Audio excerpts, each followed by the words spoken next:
The myth captures the basic idea of narcissism, elevated and sometimes detrimental self-involvement. But it's not just a personality type that shows up in advice columns. It's actually a set of traits classified and studied by psychologists. The psychological definition of narcissism is an inflated, grandiose self-image. To varying degrees, narcissists think they're better looking, smarter, and more important than other people, and that they deserve special treatment. Psychologists recognize two forms of narcissism as a personality trait: grandiose and vulnerable narcissism. There's also narcissistic personality disorder, a more extreme form, which we'll return to shortly. Grandiose narcissism is the most familiar kind, characterized by extroversion, dominance, and attention-seeking. Grandiose narcissists pursue attention and power, sometimes as politicians, celebrities, or cultural leaders. Of course, not everyone who pursues these positions of power is narcissistic. Many do it for very positive reasons, like reaching their full potential or helping make people's lives better.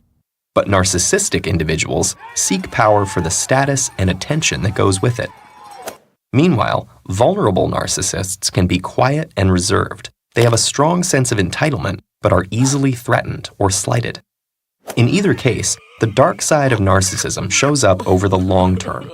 Narcissists tend to act selfishly, so narcissistic leaders may make risky or unethical decisions, and narcissistic partners may be dishonest or unfaithful. When their rosy view of themselves is challenged, they can become resentful and aggressive.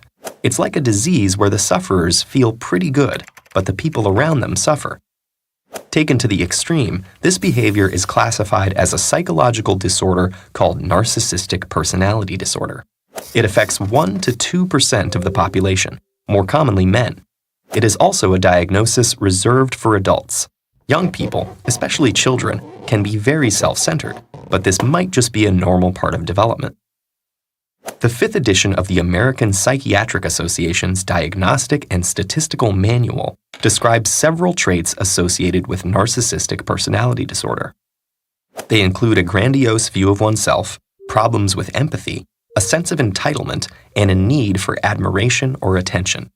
What makes these traits a true personality disorder is that they take over people's lives and cause significant problems. Imagine that instead of caring for your spouse or children, you used them as a source of attention or admiration. Or imagine that instead of seeking constructive feedback about your performance, you instead told everyone who tried to help you that they were wrong. Twin studies show a strong genetic component, although we don't know which genes are involved. But environment matters too. Parents who put their child on a pedestal can foster grandiose narcissism, and cold, controlling parents can contribute to vulnerable narcissism. Narcissism also seems to be higher in cultures that value individuality and self-promotion.